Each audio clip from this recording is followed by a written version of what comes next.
What's up, everyone? Hope you're all doing great. Remember, to laugh a little, it's good for the soul. Welcome back to Darkest Dark Web Horror Stories. I love reading your comments, so feel free to say hi, share suggestions, or just lurk. Don't forget to show your support by liking the video and subscribing if you haven't already. And with that said, enjoy the stories.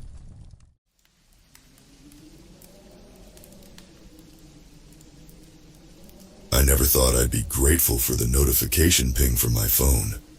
But when you're 3 months behind on rent and the fridge is emptier than a politician's promises, any sign of potential income is a lifeline. The app was called Gig Life. I downloaded it in desperation after losing my job at the Amazon fulfillment center to one of Bezos's new hyper-efficient robots. The app promised exciting earning opportunities for the algorithmic age, whatever that meant. I tapped the notification and my heart skipped a beat. The number on the screen made my eyes water. $10,000. $10,000 for a single gig? This had to be a mistake. But as I scrolled through the details, a chill ran down my spine. The job description was vague, mentioning only that it involved high-stakes problem-solving and pushing personal limits. A countdown clock ticked ominously in the corner. 23:59:59, 23:59:58. I hesitated, my thumb hovering over the accept button. In the reflection of my cracked phone screen, I caught a glimpse of the eviction notice taped to my apartment door. What choice did I have? I pressed accept. The screen went black, then flashed to life with a video feed. A figure in a black hoodie and a glitching digital mask stared back at me. "Congratulations, player 24601. A distorted voice crackled through my phone speakers. "You've been chosen by the algorithm. Welcome to the game that will change your life, or end it." The masked figure continued. "In the next 24 hours, you'll receive your first challenge. Complete it successfully, and the money is yours.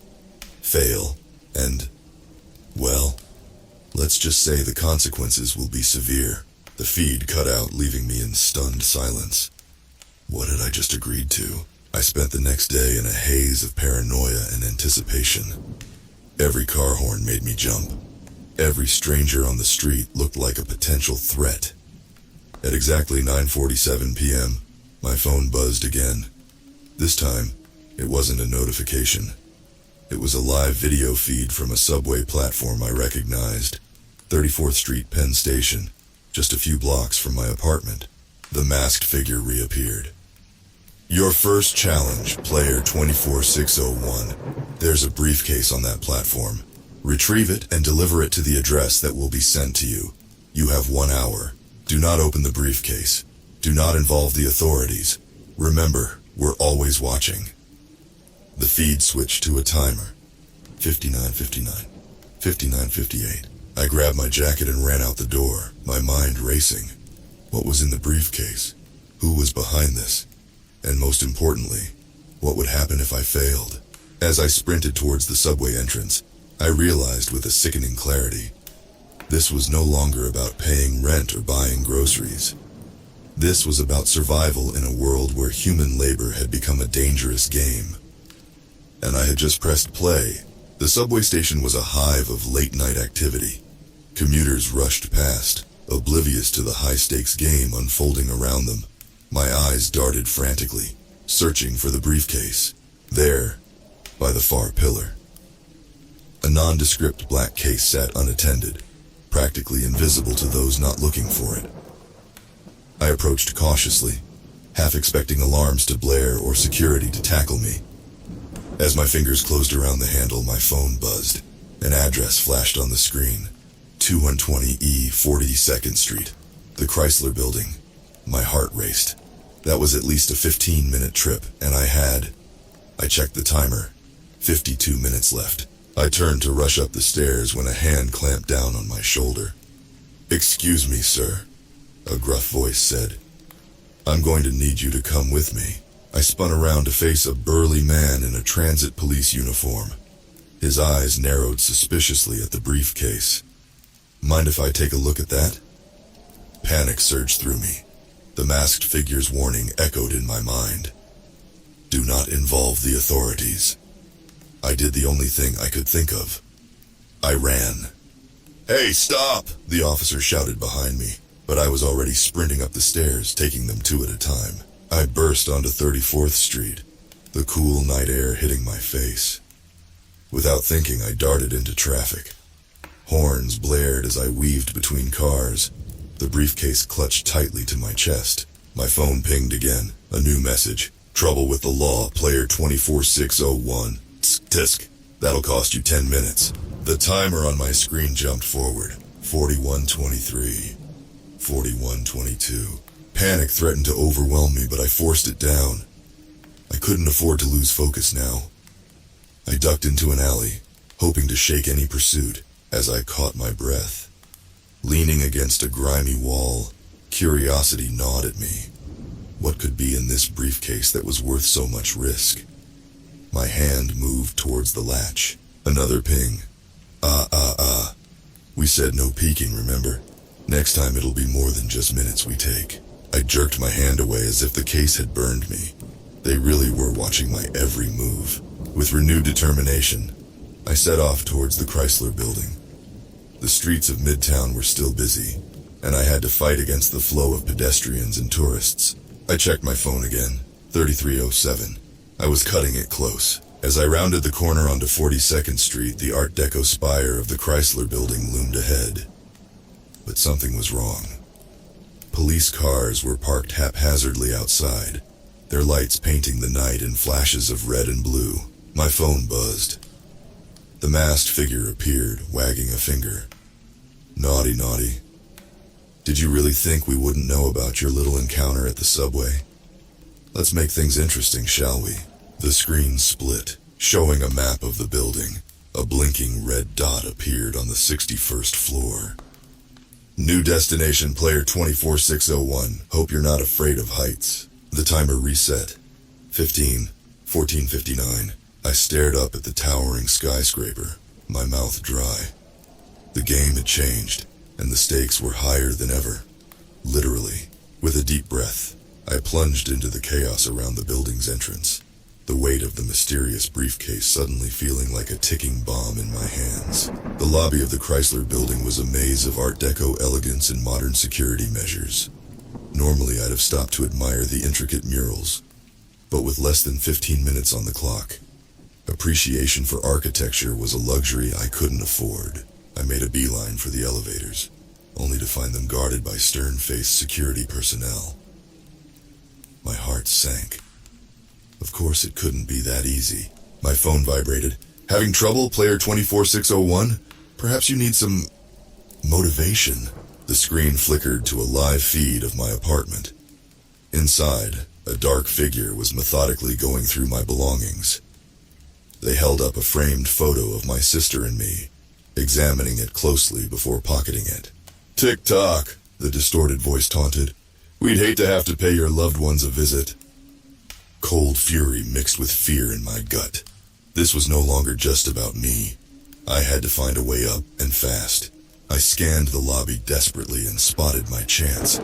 A service door left ajar by a cleaning crew. I slipped through, finding myself in a narrow corridor lined with pipes and electrical cables.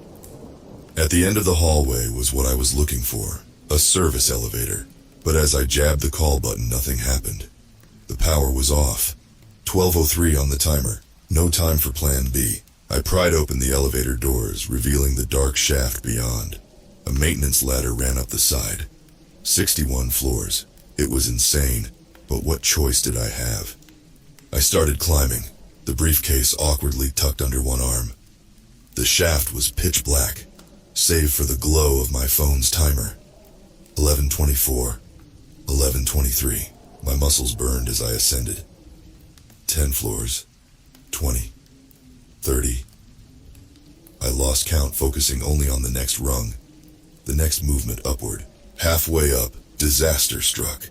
My sweat-slicked hand slipped, and for a heart-stopping moment, I dangled by one arm, the briefcase threatening to pull me into the abyss below. With a guttural yell, I swung myself back onto the ladder, clinging to it like a lifeline. couldn't afford to fall. Not now. Not with so much at stake. As I neared the top, my phone chimed. 5 warm minutes left. I redoubled my efforts, my arms and legs moving mechanically, driven by pure adrenaline. Finally, I reached the 61st floor. I forced the doors open and tumbled onto plush carpet, gasping for air. I was in some sort of executive suite, dimly lit and seemingly deserted. 3:42 on the timer. A red light blinked in the corner of the room. As I approached, I saw it was attached to a sleek black safe. Next to it sat a tablet, its screen displaying a complex mathematical equation. "Solve the puzzle, open the safe, make the switch," the familiar distorted voice instructed. "But choose wisely.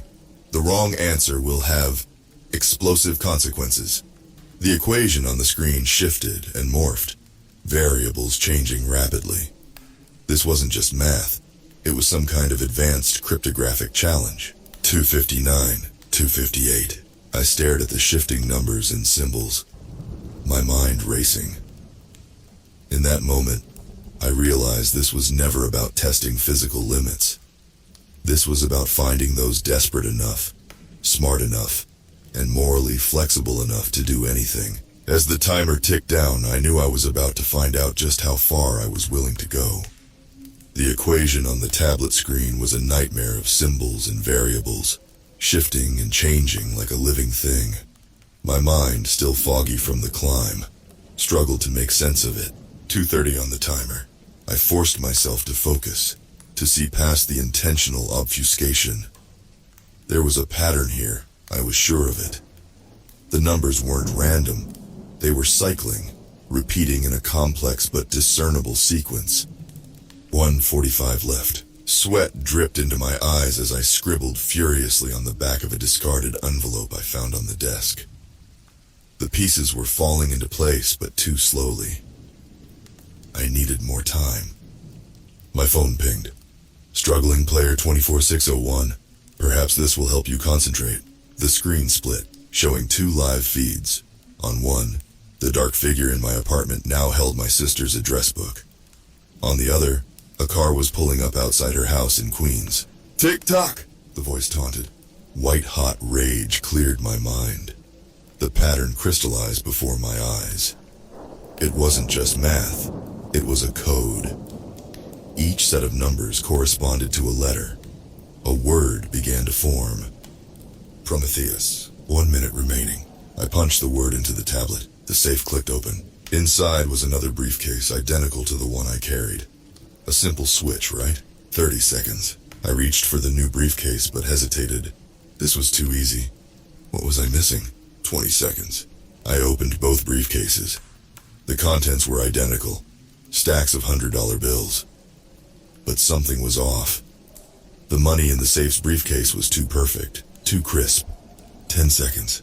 With trembling hands, I examined the bills closely.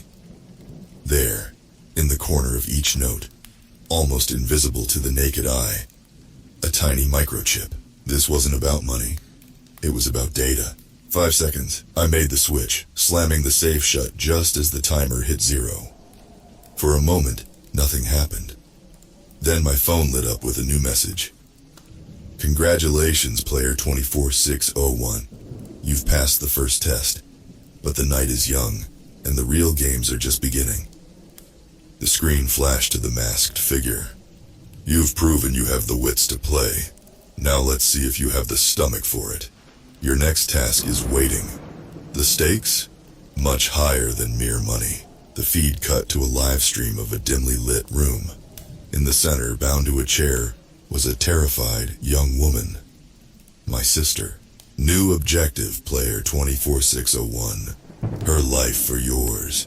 You have 6 hours to turn yourself into the authorities and confess to a crime of our choosing. Fail and, well, let's just say your family tree will be missing a branch. The feed cut out, leaving me alone in the silent office, the weight of the briefcase suddenly unbearable. I had thought this was a game. A twisted, high-stakes game, but a game nonetheless. Now I realized the horrifying truth. I wasn't a player. I was a pawn. And the real game was only just beginning. The Chrysler Building's elegant spire no longer seemed beautiful. It loomed over me like a steel and granite prison as I stumbled out onto the street, my mind reeling from the latest ultimatum. 6 hours to confess to a crime I hadn't committed, or my sister would pay the price. The weight of the briefcase felt like a boulder chained to my ankle, dragging me deeper into this nightmare. My phone buzzed. A location pinged on the map. The 17th Precinct Police Station on East 51st Street. Beneath it, a message. Your stage awaits. Player 24601. Remember, we're always watching. I started walking, my feet moving automatically while my brain tried desperately to find a way out of this trap. Could I go to the police and explain everything? But the masked figures had proven they were always one step ahead. Who knew how deep their influence ran? As I passed by Bryant Park, a homeless man caught my eye. He was hunched over a battered laptop, fingers flying across the keyboard with surprising speed. A small sign next to him read, "Ex-Google engineer, will code for food." An idea began to form. It was risky, possibly suicidal, but it was the only play I had. I approached the man, holding out a $100 bill from the briefcase. "I need your help," I said, my voice low and urgent. "And I can pay." The man, John, he called himself, listened intently as I gave him a sanitized version of my predicament. I told him I was being blackmailed by hackers who seemed to have eyes everywhere. "Can you help me trace them?" I asked, "or at least block their access to my phone?" John's eyes gleamed with the challenge. "It won't be easy," he warned, "but I might be able to create a temporary dead zone around your phone. It'll buy you maybe an hour before they realize what's happened." It wasn't much, but it was something. As John worked his magic, I formulated a desperate plan. 50 minutes later, I stood outside the police station, my heart pounding. John's hack would give me a small window of invisibility. I had to make it count. I walked into the station, approaching the desk sergeant with what I hoped was a convincing mix of nervousness and resolve. I need to confess," I stammered, sticking to the script I'd rehearsed. "I've done something terrible." The sergeant looked up, his expression a mix of boredom and mild interest. "All right, son, let's hear it." I took a deep breath, silently apologizing to my sister for what I was about to do. Then I began to speak, weaving a tale of corporate espionage and data theft, implicating myself in crimes that would certainly land me in prison. But as I spoke, I was hyper-aware of the passing time. Somewhere out there, the masked figures would soon realize they'd lost sight of me. And when they did, all hell would break loose. I had set the stage. Now I just had to hope that the next act would play out according to my desperate gambit. Because if it didn't, I knew with chilling certainty that this confession wouldn't be the only life ruined tonight.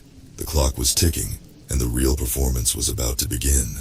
The interrogation room was claustrophobic, its stark walls closing in as I repeated my fabricated confession to two stone-faced detectives. My performance had to be flawless, not just to convince the cops, but to buy time for the real plan to unfold. Outside, unbeknownst to my captors or my tormentors, John was working furiously. With the money I'd given him, he'd recruited a small army of his fellow down-on-their-luck tech geniuses. Their mission? To trace the source of the video feed showing my sister. I checked the clock on the wall for the 100th time. My window of invisibility was nearly up. Soon the masked figures would realize they'd lost me, and the door burst open. A man in a crisp suit strode in, flashing a badge. "FBI," he announced. "This interrogation is over. This man is coming with us." Relief flooded through me, quickly followed by icy dread. Was this part of the game? Had I just made everything worse? As they led me out in handcuffs, my phone suddenly sprang to life in the evidence bag. The masked figure appeared on the screen, their digital visage twisted with rage. "Clever, player 24601, very clever. But did you really think you could outsmart us?" The feed switched to my sister. She was no longer alone. A figure in black stood behind her, a gun pressed to her head. "New game," the distorted voice snarled. "You have 1 hour to escape custody and make it to the Brooklyn Bridge. Fail, and your sister takes a swim, permanently." The screen went dark. The FBI agent, if he really was FBI, looked at me grimly. "Looks like your friends just changed the rules. Care to tell me what's really going on?" I hesitated, then decided to gamble everything on the truth. As we raced through the city in a blacked-out SUV, I spilled the whole story. "Jesus," the agent muttered when I finished. "This goes deeper than we thought." "We?" I asked. "We've been tracking this operation for months," he explained. "They call themselves the Architects. They've been running these games across the country, manipulating desperate people into doing their dirty work. But this is the first time we've gotten this close." My mind reeled. I wasn't the first. How many others had been puppets in this sick game? "Your hacker friends did good work," the agent continued. "We've got a location on your sister. Team's moving in now. But we need to keep playing along to draw out the big fish." The SUV screeched to a halt at the base of the Brooklyn Bridge. 10 minutes left on the clock. "This is where I get out," I said, my heart pounding. The agent handed me an earpiece. "We'll be right behind you. Just get them to reveal themselves." As I stepped out onto the bridge, the cool night air hit me like a slap. The city lights blurred as I broke into a run, my legs feeling like lead. This was it. The final move in a game I never wanted to play. But as I raced towards the middle of the bridge, one thought kept me going. This time I wasn't just a pawn. I was a player, and I was playing to win. The Brooklyn Bridge loomed before me, its Gothic arches silhouetted against the night sky. My lungs burned as I sprinted towards the center, the earpiece crackling with updates from the FBI team. "We've secured your sister," a voice reported. "She's safe." Relief flooded through me, quickly replaced by a new determination. Now, I had to end this. I reached the middle of the bridge, gasping for air. "I'm here!" I shouted into the night. "Show yourself!" For a moment, there was only silence. Then, a figure emerged from the shadows. It wasn't the masked entity I'd expected, but a woman in a tailored business suit, her face impassive. "Congratulations, player 24601, she said, her voice eerily familiar even without the digital distortion. "You've made it to the final round." "Who are you?" I demanded. "What is all this?" She smiled, but it didn't reach her eyes. "We are the architects of the New World Order, a world where only the fittest, the most adaptable survive. You've proven yourself resourceful. By dancing to your sick tune," I spat. "By rising to the challenge," she corrected. "In a world where AI and automation have made most humans obsolete, we seek those who can still surprise us. Those who can think on their feet, make impossible choices, push beyond normal human limitations." She gestured expansively. "You've passed every test. You've proven your worth. Now we offer you a choice. Join us. Become an architect. Help us reshape society, separating the wheat from the chaff. Or," she pulled out a gun, aiming it steadily at my chest. "Become just another failed experiment." My mind raced. The FBI was listening, but they needed her to incriminate herself further. I had to keep her talking. "And if I join you?" I asked, fighting to keep my voice steady. "Power, wealth, a place in the new world we're building." Her eyes gleamed with fervor. "We've been running these games in cities across the globe, finding the best and brightest. With them, we'll tear down the old order and build a new one. More efficient, more just." "Just?" I laughed bitterly. "You manipulated people at their lowest point. You threatened innocent lives. We separated the strong from the weak," she countered. "Those who couldn't adapt don't deserve to." Her words were cut off by the sudden wail of sirens. FBI agents swarmed the bridge from both ends. It's over, I said as agents surrounded us. For a moment, rage contorted her features. Then, surprisingly, she smiled. This game is over, she conceded as she was handcuffed. But the next one has already begun. As they led her away, her words echoed in my mind. How deep did this conspiracy go? How many others were out there, playing this deadly game? The sun was rising as an agent approached me. You did good, kid. We've shut down their operation here, but it's not over, I finished. He nodded grimly. We could use someone with your skills, someone who knows how they think. Interested. I looked out over the awakening city, thinking of all the desperate people out there.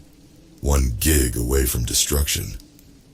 Where do I start? I asked. The game wasn't over, but now I was playing for the other side.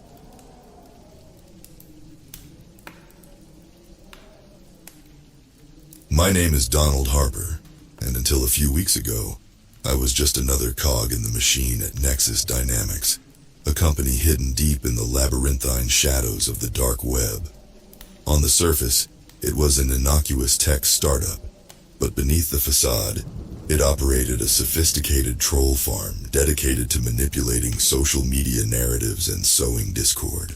Every day, I donned the mask of a dozen different identities, spewing vitriol and misinformation across various platforms.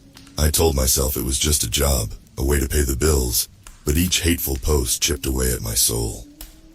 The turning point came when I received a directive to incite panic about a fictitious disease outbreak. The fear and chaos that ensued were palpable and the consequences real. Lives were upended and I could no longer deny my complicity. The final straw came when I discovered the truth about our latest target. A grassroots organization advocating for mental health awareness. We were ordered to discredit them, to paint their genuine efforts as scams. I couldn't do it. That night, I made a decision that would change everything.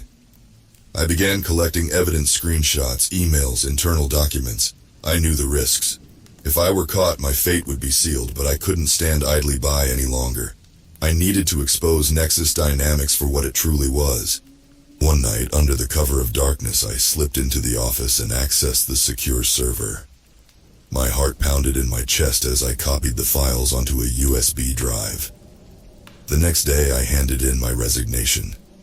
My boss eyed me suspiciously but said nothing. I left the building feeling a mixture of fear and exhilaration. I contacted a journalist I trusted, someone with a reputation for taking on powerful adversaries. We met in a small cafe in downtown Seattle. I handed over the USB drive, my hands trembling. She looked at me with a mix of pity and admiration.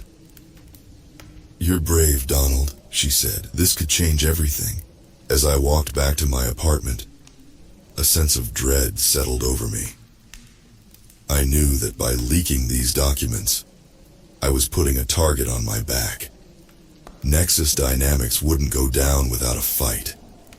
I just hoped the truth would be enough to bring them to their knees. That night, I barely slept. Every creak of the floorboards, every rustle of the wind outside my window set my nerves on edge. I felt like a hunted animal. The next morning, I awoke to find my phone flooded with notifications. The story had gone live, and the internet was ablaze with outrage and disbelief. But with the exposure came danger.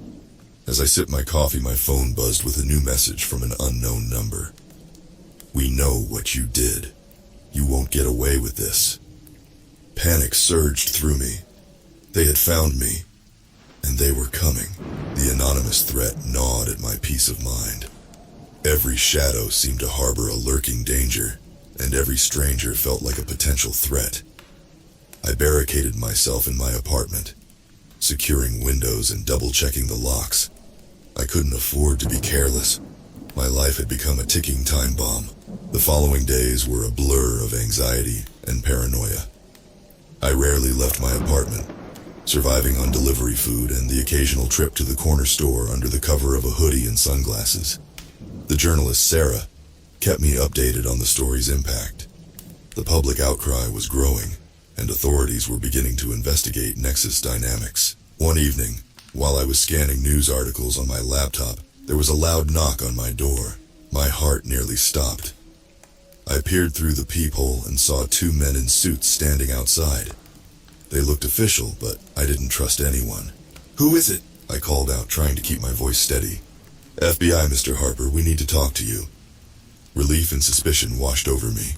I cautiously opened the door, keeping the chain latched. They showed their badges, and I unlatched the door, letting them in. "Mr. Harper, we're aware of your situation," the taller agent said. "We're here to offer protection and gather any additional information you might have." I hesitated, then nodded. I handed over the remaining documents I had, explaining everything in detail. They assured me they would keep me safe and left, promising to be in touch. For the first time in days, I felt a sliver of hope. But that hope was short-lived. The next morning, I woke up to find my apartment ransacked. Papers were strewn everywhere, my laptop smashed, and the USB drive I kept as a backup was gone. My blood ran cold. They had been here. Somehow, they had bypassed my security measures and found me.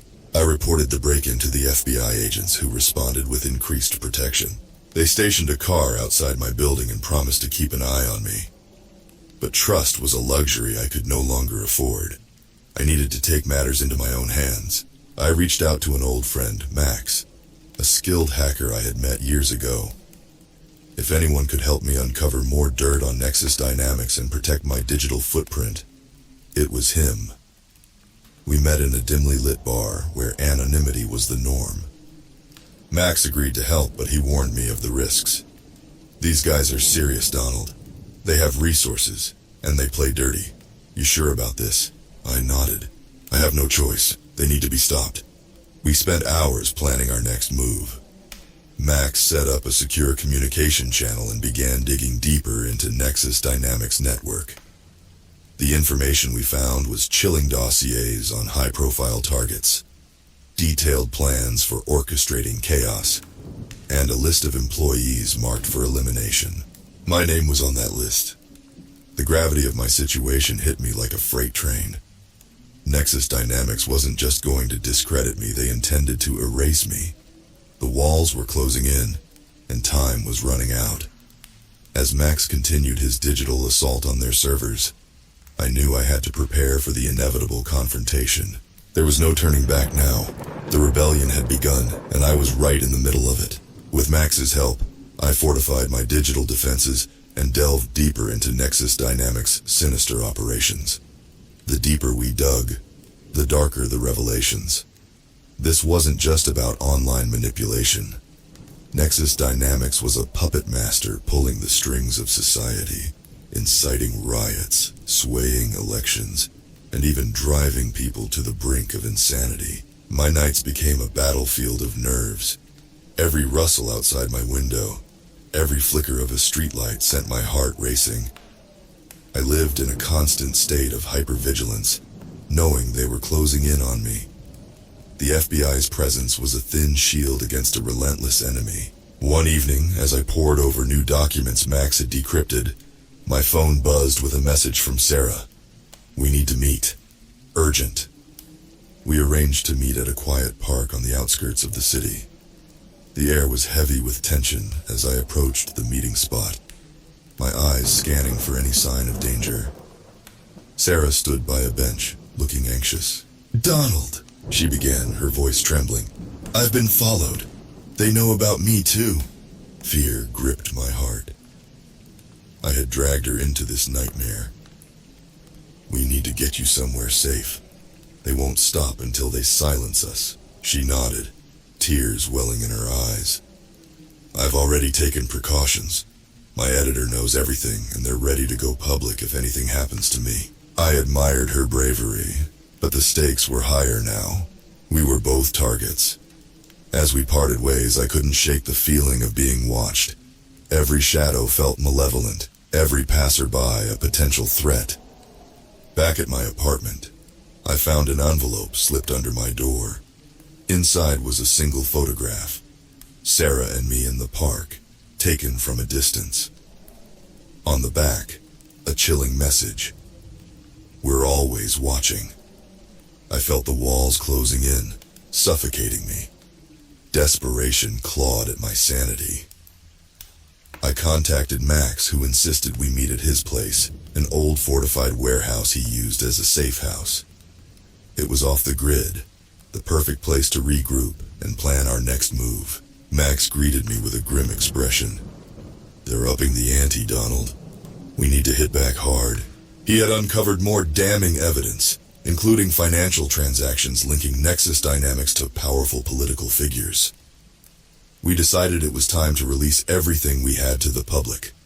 A single devastating blow to expose their network. As we worked through the night, uploading files to secure servers and preparing the release, the warehouse's atmosphere grew tense. We knew that once we hit the button, there would be no going back. The full wrath of Nexus Dynamics would come crashing down on us. At dawn, with bloodshot eyes and a pounding heart, I pressed send. The files went live, distributed to journalists, activists, and whistleblower organizations worldwide. The truth was out, and there was no containing it. The initial response was explosive. News outlets picked up the story, social media erupted, and people demanded accountability. But amidst the chaos, I knew this was just the beginning. Nexus Dynamics wouldn't crumble quietly.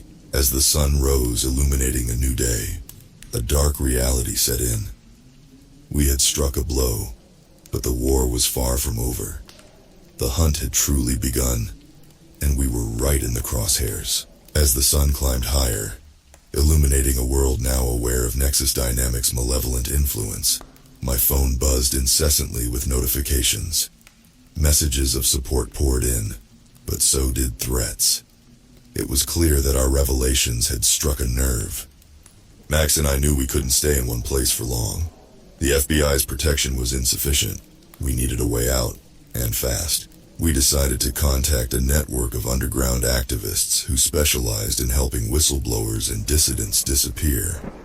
They agreed to meet us at an abandoned factory on the outskirts of the city. We packed essentials and destroyed any remaining traces of our presence.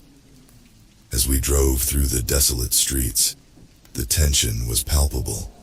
Every intersection felt like a potential ambush, every shadow a lurking threat. The factory loomed ahead, a dilapidated relic of the past, its broken windows and rusted walls a testament to better days long gone. Inside, we were greeted by a man who introduced himself as Gabriel. He had the aura of someone who had seen too much and survived it all. "We've been expecting you," he said, his voice low and steady. "We'll get you to a safe house, but it won't be easy. Nexus Dynamics has eyes everywhere." He led us through a maze of corridors to a hidden basement. There, we were briefed on our new identities and given fake passports and travel documents. Gabriel explained that we'd be split up to throw off any pursuers, regrouping at a safe house deep in the mountains. "Trust no one," he warned, "and whatever happens, stick to the plan." We left the factory under the cover of darkness, each of us taking separate routes. I was driven to a remote airstrip where a small, unmarked plane awaited. The pilot, another member of Gabriel's network, didn't ask questions. As we soared into the night sky, I glanced down at the sprawling city below, wondering if I'd ever see it again. The flight was a tense silence, broken only by the hum of the engines.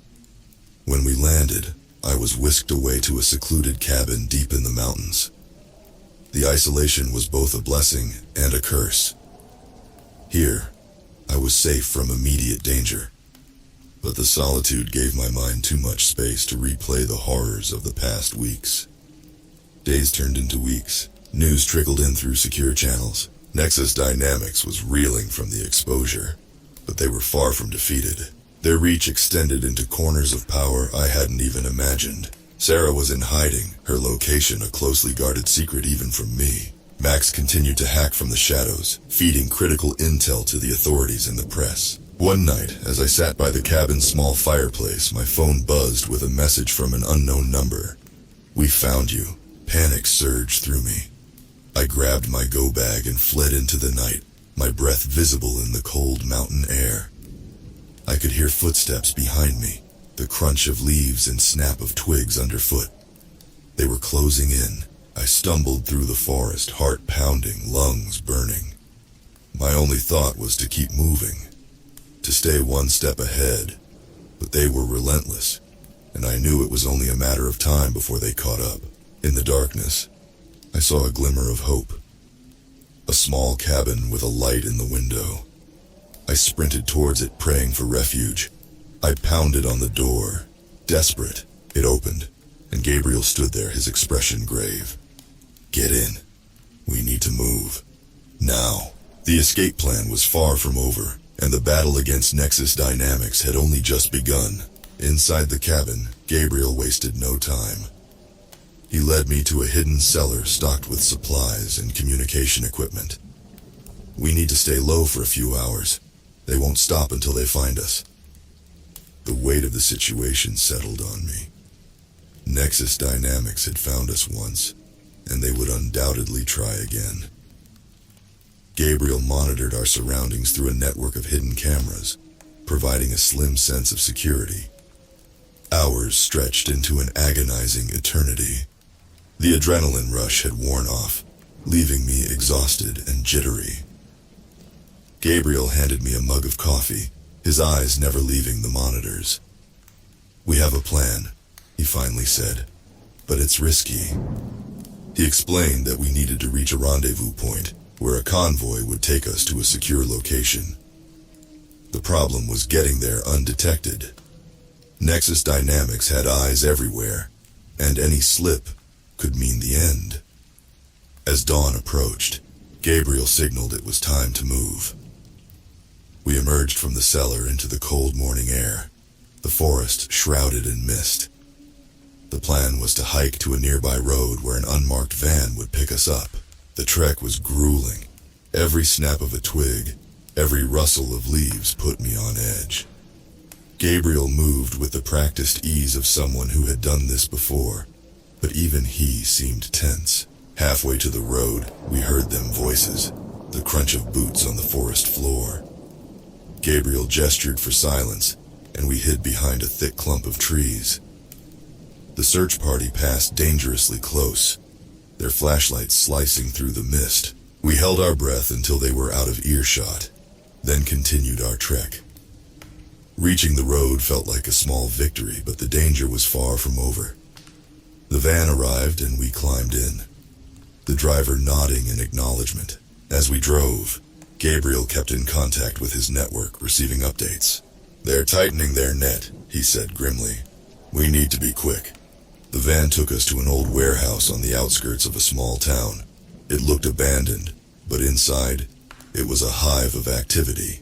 Activists and hackers worked tirelessly, coordinating efforts to expose Nexus Dynamics and protect whistleblowers like us. We were ushered into a back room where Sarah and Max were waiting. Relief washed over me at the sight of them. We embraced, finding solace in each other's presence. "We've made progress," Max said, his eyes burning with determination. "Nexus Dynamics is on the defensive, but they're far from done." Sarah nodded, her face pale but resolute. "They've started targeting our families and friends. We need to hit back harder." Gabriel outlined the next phase of our plan. A coordinated release of the most damning evidence we had. It would be a final, desperate attempt to bring Nexus Dynamics to its knees. As we prepared for the release, the warehouse buzzed with tension. This was our last shot. We knew the risks, but there was no turning back. Max encrypted the files and set up a timer for the release. In 24 hours, the world would see the full extent of Nexus Dynamics' corruption. We fortified the warehouse, knowing an attack was imminent. The hours ticked by, each one a countdown to the storm that was about to hit. Night fell, and the silence was heavy with anticipation.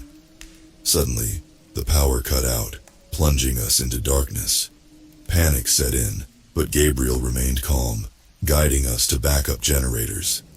As the lights flickered back on, we heard the sound of vehicles approaching. "They're here," Gabriel said, his voice steady. "Prepare for the siege." We took our positions, ready to defend ourselves. The next moments would determine our fate. Nexus Dynamics was about to unleash its full fury, and we had to withstand the onslaught. The battle for truth had reached its climax, and there was no escape. The rumble of approaching vehicles sent a jolt of fear through the warehouse. Gabriel's calm commands were the only thing keeping us grounded. He directed us to our positions, ensuring each exit was covered. The activists fortified barricades, while Max and I set up additional traps and defenses. The first wave came swiftly. Dark-clad figures emerged from the shadows, moving with lethal precision. The initial clash was brutal. Gabriel's team, trained and ready, engaged the intruders with a ferocity born from desperation. The warehouse echoed with the sounds of combat shouts, gunfire, and the clash of metal. Max worked frantically on his laptop, eyes darting between the screen and the unfolding chaos. "I need a few more minutes," he yelled over the din. He was initiating the final data release, ensuring it would go live even if we didn't make it. I stayed close, providing cover and assistance where I could. Sarah was in a makeshift command center, coordinating with allies outside the warehouse. "Stay focused," she urged us. "We can't let them stop us now." The attackers were relentless. They pushed harder, breaching our defenses. We fell back, retreating to the inner sanctum of the warehouse. Gabriel fought like a man possessed, his experience evident in every move. As the situation grew dire, a sudden explosion rocked the building. One of our traps had detonated, taking out several of the attackers. It bought us precious time, but the realization that we were vastly outnumbered weighed heavily on us. In the midst of the chaos, I caught sight of a familiar face, one of Nexus Dynamics' top enforcers. He moved with deadly intent, his eyes locked on me. Panic surged, but I steadied myself. I couldn't afford to falter now. He closed in and we clashed in a brutal fight. Every strike and counter-strike felt like an eternity. His strength was overwhelming, but desperation fueled my resistance. I managed to land a critical blow, sending him reeling. Max shouted, "It's done!" and hit the final key. The data was released, sent to every major news outlet, whistleblower site, and social media platform. The truth was out, irrevocable and unstoppable, but the battle was far from over. The enforcer recovered, rage burning in his eyes. He lunged at me, and I braced for the end. Suddenly a shot rang out, and he crumpled to the ground. Gabriel stood behind him, gun in hand, breathing heavily. "Time to go," he said, grabbing my arm. We regrouped with Max and Sarah, and Gabriel led us to a hidden exit. The warehouse was a war zone, and we had to escape before it collapsed around us. We emerged into the cold night, battered but alive. Our allies were waiting with vehicles ready. We piled in, and the convoy sped away, the burning warehouse fading into the distance. As we drove through the night, Sarah received messages confirming the release's impact. Nexus Dynamics was reeling, their operations exposed and under scrutiny. But we knew it was only a matter of time before they regrouped. Gabriel turned to us, his expression fierce. "This is just the beginning. We've struck a blow, but the fight isn't over." We nodded, exhausted but resolute. We had survived the onslaught, but the war against Nexus Dynamics was far from won. We were now fugitives, rebels in a world we had helped expose. There was no turning back. As the first light of dawn broke, we drove towards an uncertain future, united by our cause and determined to see it through to the end. The convoy sped through the early morning haze, each mile taking us further from the burning remains of our previous refuge. The battle had taken its toll, but our spirits were unbroken. The data release had caused an uproar, but we knew Nexus Dynamics would be quick to retaliate.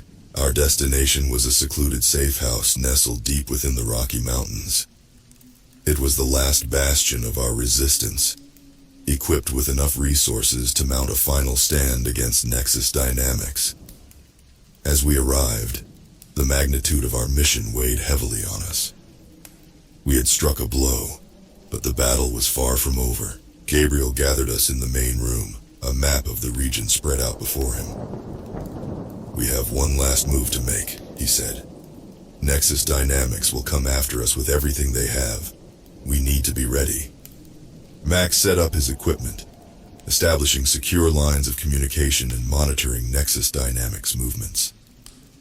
Sarah coordinated with journalists and activists, ensuring the story remained in the public eye.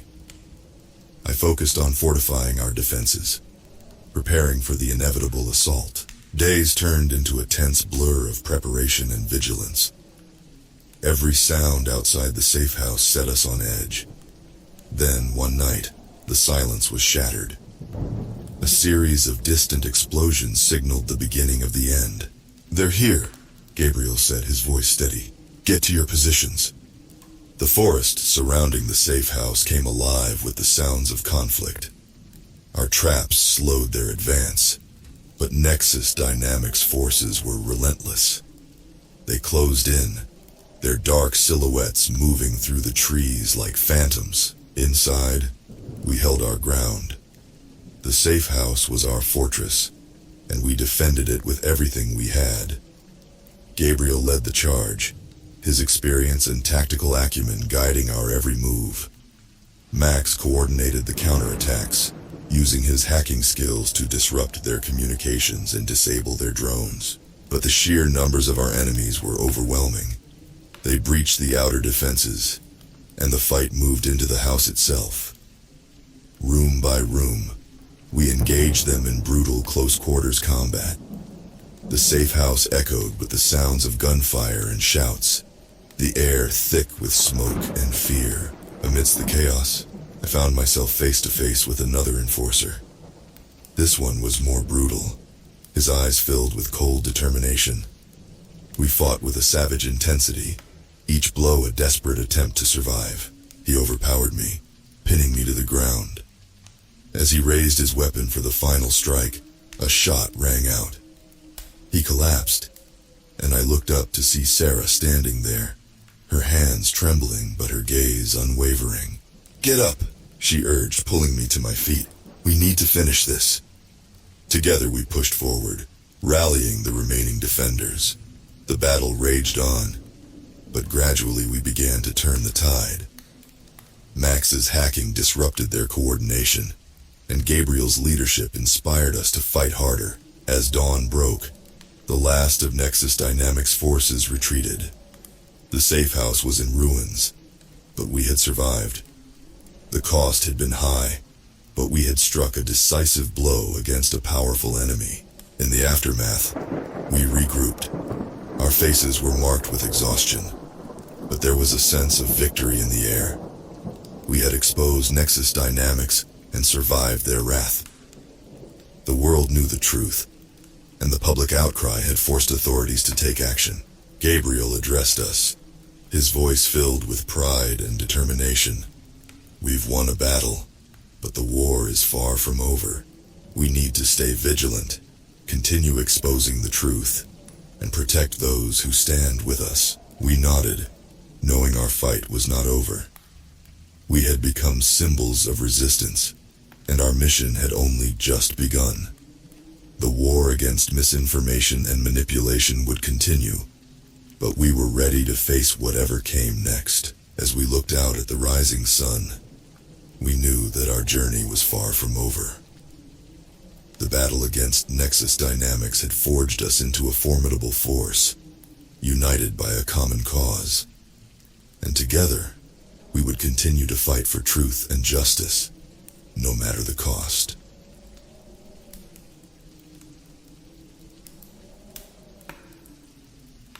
I used to love my phone. It was my best friend. But now I'm scared of it. I'm scared of all tech. This is why. It started last month.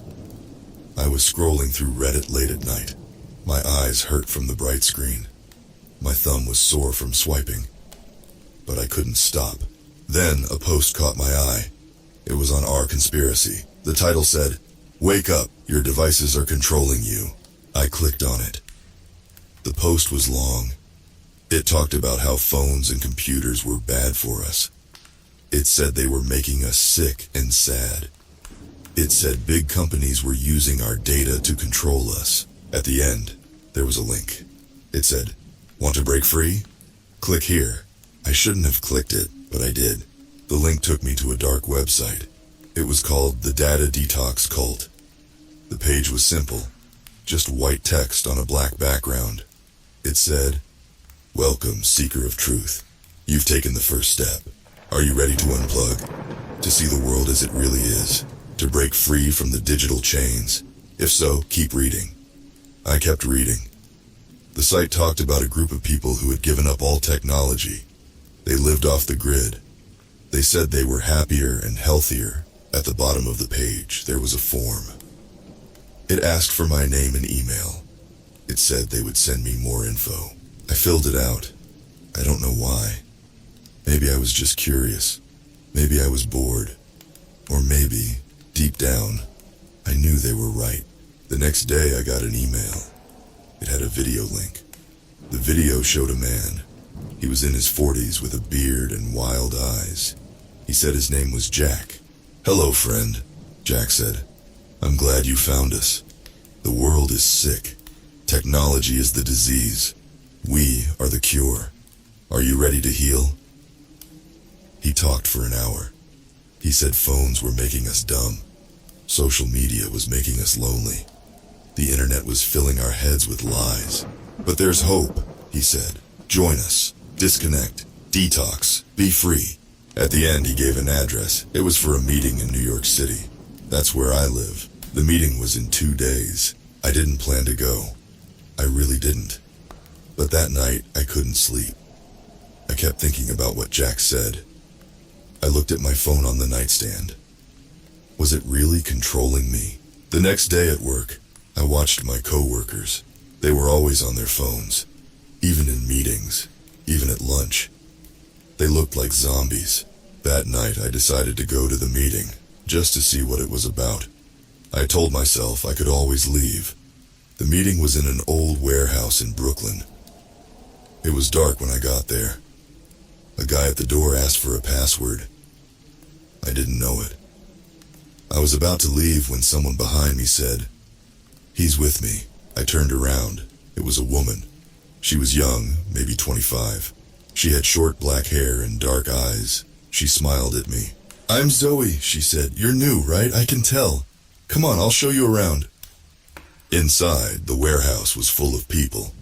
They were sitting in circles on the floor. Some were talking. Some were meditating. No one had phones or laptops. Zoe led me to a circle near the back. We sat down. There were about 10 people in the circle. They all looked happy, calm, not like the zombies at my office. A man in the circle started talking. He said his name was Mike. He used to work in tech, but it made him depressed. He quit his job and joined the cult 6 months ago. "Now I'm free," he said. "I don't need likes or notifications to feel good. I don't waste hours scrolling through pointless content. I live in the real world, with real people." Others in the circle shared similar stories. They all said the same thing. Life was better without tech. Then it was my turn. I didn't know what to say. I just told the truth. "I'm not sure why I'm here," I said. "I guess I feel stuck, like I'm missing out on real life. But I don't know if I can just quit everything." Zoe put her hand on my arm. "That's okay," she said. "We all start somewhere. The first step is admitting you have a problem." Just then the room got quiet. Jack, the man from the video, walked in. He stood in the center of the warehouse. "Brothers and sisters," he said. His voice was loud and clear. "We are growing stronger every day. More people are waking up. They're seeing the truth. But our work is not done." He talked about the evils of technology, how it was rotting our brains, how it was tearing society apart, how we needed to fight back. "We must spread the word," he said. "We must save others from the digital plague. Who's with me?" The crowd cheered. I found myself cheering too.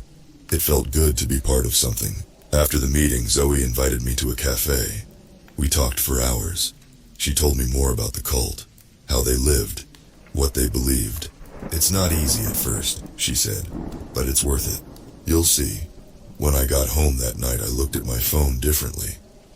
It wasn't my friend anymore. It was my enemy. I turned it off and put it in a drawer. The next day, I didn't turn it on. Or the next. Or the next. I started going to more meetings. I made new friends. Real friends. Not just online ones. I felt better. Clearer. More alive. But something was still bothering me. Something Jack said at the meeting. About spreading the word and saving others. What did he mean by that? I kept going to meetings. Each time I learned more. The cult had rules. No phones, no computers, no TV. We could only use old tech, like landlines and typewriters. At first it was hard. I felt lost without my phone. But then, I started to like it. I read more books. I talked to people face to face. I even started writing letters. Zoe and I got closer. We spent a lot of time together. She told me about her past. She used to be a social media manager, but it made her sick. Literally. She got headaches and panic attacks. The cult saved me, she said. Now I want to save others. One night, after a meeting, Jack pulled me aside. He said I was doing well. He had a special job for me. We need to grow, he said. We need more people. You still have connections in the tech world, right? I nodded. I did. I still worked at my old job. Good, Jack said. I want you to recruit them. Bring them to us. I wasn't sure about this. It felt wrong, but Jack's eyes were so intense. I couldn't say no. The next day at work, I started talking to my co-workers. I told them about the cult. Some laughed. Some got angry. But a few seemed interested. One guy, Tom, asked a lot of questions. He said he'd been feeling overwhelmed by tech lately. I invited him to a meeting. Tom came to the next meeting. He seemed to like it. After that, he started coming regularly. I felt proud. I was helping people, but then things got weird. One day, Tom didn't show up for work. Or the next day. Or the next. No one could reach him. His phone was off. I asked Zoe about it. She just smiled. He's probably on a retreat, she said. Some members go off the grid for a while, to fully detox. It made sense. But something felt off. I couldn't shake the feeling that something was wrong. A week later, Tom's sister came to our office. She was crying. She said Tom was missing. The police were looking for him. I felt sick. I knew where Tom was. Or at least I thought I did. But I couldn't tell anyone. The cult had strict rules about secrecy. That night I couldn't sleep. I kept thinking about Tom. And about the other people I'd brought to the cult. Were they okay? I decided to investigate. The next day I told work I was sick. Instead, I went to the warehouse. It was empty during the day, or so I thought. As I snuck in, I heard voices. I hid behind some boxes and peeked out. I saw Jack and some other leaders. They were talking about the program. I didn't know what that meant. Phase 1 is complete, Jack said. We have enough subjects. Time for Phase 2. Subjects? What subjects? What was Phase 2? Then I saw something that made my blood run cold. On the wall there was a big map. It had red pins all over it. Each pin had a name. Tom's name was there. So were the names of other people I'd recruited. This wasn't just a cult. It was something much worse. I tried to leave quietly, but I knocked over a box. It made a loud noise. "Who's there?" Jack yelled. I ran. I ran as fast as I could. I heard footsteps behind me. They were chasing me. I made it outside and kept running. I ran for blocks. Finally, I stopped to catch my breath. I looked back. No one was following me. I was safe, for now. But what should I do? I couldn't go to the police. They'd never believe me. And even if they did, I'd be in trouble too. I'd helped the cult. I needed proof. I needed to find out what they were really doing. I needed to save Tom and the others. I went home and turned on my phone for the first time in weeks. I had hundreds of messages and missed calls. I ignored them all and called Zoe. "Hey," I said, trying to sound normal. "Can we meet? I need to talk." "Sure," she said. "Everything okay?" "Yeah," I lied. "Just miss you." We agreed to meet at our usual cafe in an hour. I had a plan, a dangerous plan, but I had to try. I arrived early and waited. My heart was racing. What if Zoe was in on it? What if this was a trap? Then I saw her. She walked in, smiling as always, but her smile faded when she saw my face. "What's wrong?" she asked. I took a deep breath. "Zoe," I said, "I need to tell you something about the cult, about Jack." Her eyes widened. She leaned in close. "Not here," she whispered. "Follow me." Zoe led me out of the cafe. We walked for a while, not talking. My heart was pounding. Was she taking me to Jack? Was I in danger? Finally, we stopped in a small park. Zoe looked around, making sure no one was near. "Okay," she said, "talk." I told her everything. What I saw at the warehouse, the map, the subjects, Tom going missing. Zoe's face got pale. She sat down on a bench. "Oh no," she said. "Oh no, no, no." "You didn't know?" I asked. She shook her head. I thought we were helping people. I thought it was real." I sat next to her. "What do we do now?" Zoe was quiet for a long time. Then she said, "We need to stop them. We need to find out what they're really doing." "How?" I asked. "I know where Jack lives," she said. "He has an office in his house. If there's proof, it'll be there." I nodded. "When do we go?" "Tonight," she said. "He'll be at the warehouse for a meeting. The house will be empty." That night we met near Jack's house. It was in a quiet part of Queens. A big old house with a high fence. "How do we get in?" I whispered. Zoe pulled out a key. "I used to feed his cats when he was away," she said. We went inside. The house was dark and quiet. We found Jack's office on the second floor. Inside, there were computers everywhere. So much for no technology. Zoe turned one on. "Look for anything about the program or phase 2, I said. We searched for an hour. Finally, Zoe called me over. "Look at this," she said. On the screen was a document. The title said, Project Blackout. We read it together. My hands were shaking. The cult wasn't just about quitting tech. It was about destroying it. All of it. Everywhere. They were planning to release a virus. A super virus. It would spread through the internet, infecting every connected device. It would wipe out everything.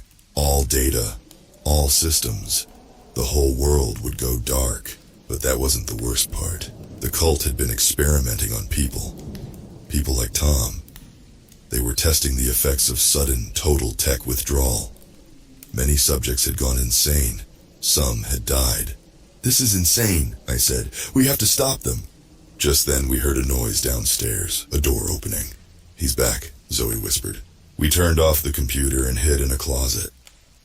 We could hear footsteps coming up the stairs. The office door opened. Jack walked in. He wasn't alone. "Are you sure?" a voice said. It was Mike from the meetings. "Yes," Jack said. "The virus is ready. We launch tomorrow night." "What about the subjects?" Mike asked. "Unfortunate but necessary sacrifices," Jack said. "Their data will be valuable." I felt sick. These people were monsters. Suddenly my phone buzzed. I had forgotten to turn it off. Stupid. The room went quiet. "What was that?" Jack said. The closet door flew open. Jack and Mike stood there, eyes wide with anger. "Run!" I yelled. Zoe and I pushed past them. We ran down the stairs and out of the house. We could hear them chasing us. We ran for blocks, turning corners, trying to lose them. Finally, we stopped, out of breath. "What do we do now?" Zoe asked. "We have to tell someone," I said. "The police, the FBI, anyone." Zoe nodded. "But who'll believe us?" She was right. We had no proof. Just our word against a powerful cult. "I have an idea," I said. "But you're not going to like it." I explained my plan. Zoe looked scared, but she agreed. We went back to my apartment. I turned on my computer for the first time in weeks. I logged into Reddit. "Are you sure about this?" Zoe asked. I nodded. "It's our only chance." I started typing. I used to love my phone. It was my best friend, but now I'm scared of it. I'm scared of all tech. This is why I told our story. All of it. I posted it on our No Sleep. I knew people might think it was just a story, but I hoped some would see the truth. As soon as I posted it, I shared the link everywhere I could. Social media, forums, everywhere. Now we wait, I said. We stayed up all night watching the post. People were reading it, sharing it. Some were scared, some were angry, some didn't believe it. But it was spreading, fast. As the sun came up, my phone rang.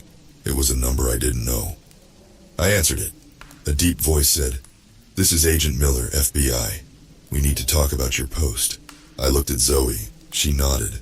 "Okay," I said, "I'll tell you everything." Agent Miller met us at a diner. He looked tired, like he hadn't slept.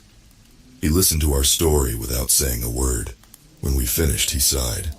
"We've been tracking this group for months," he said, "but we didn't know how big it was, or what they were planning." "Do you believe us?" Zoe asked. Agent Miller nodded. "Your post got a lot of attention. We've been getting calls all morning, people sharing similar stories. It all fits." Relief washed over me. Someone believed us. We weren't alone. "What happens now?" I asked. "We move," Agent Miller said. "Fast. We can't let them launch that virus." He made some calls. Soon the diner was full of agents. They were planning a raid. "We need you two to help," Agent Miller said. "Can you get us into the warehouse?" We nodded. It was scary, but we had to do it. That night we went to the warehouse. A big meeting was happening. All the cult leaders would be there. Zoe and I went in first. We pretended everything was normal, but I was sweating. My heart was racing. Jack was there. He smiled when he saw us. Did he know? Had he guessed? "Friends," Jack said to the crowd, "tonight we make history. Tonight we free the world." The crowd cheered. I felt sick. Jack went to a computer. "In 5 minutes we launch the virus. The world will go dark, and a new age will begin." That was the signal. I nodded to Zoe. She pressed a button on her watch. Suddenly the doors burst open. FBI agents poured in. People screamed. It was chaos. "FBI! Everyone down!" Jack tried to run. I stuck out my foot. He fell hard. Agents grabbed him. In minutes it was over. The cult leaders were in handcuffs. The virus was stopped. Agent Miller came over to us. "Good work," he said. "You saved a lot of lives today." I looked at Zoe. She was crying but smiling too. We hugged. The next few weeks were a blur. We talked to more agents. We went to court. We told our story again and again. They found Tom and the other missing people. Some were okay, some weren't. It would take time for them to heal. The news was full of stories about the cult, about the dangers of tech addiction, about the need for balance. People started talking. Really talking, face to face. They put down their phones more. They looked at the world around them. As for me, I didn't quit tech completely, but I changed how I used it. I set limits. I took breaks. I remembered there's a real world out there. Zoe and I stayed close. We both had a lot to work through, but we had each other, and we had a new mission, to help people find balance in the digital age. Sometimes late at night I still get scared. I wonder if there are other cults out there, other dangers we don't know about. But then I remember what we did, how we stopped the data detox cult, how we saved the world. And I remember that people are stronger than any technology, that together we can face any threat. So I turn off my phone. I look out the window at the real world, and I smile, because I'm free, really free. And that's a feeling no website or app can ever give you. If you like today's tales, don't forget to like and subscribe MM13. Help MM13 get to 1,000 subscribers.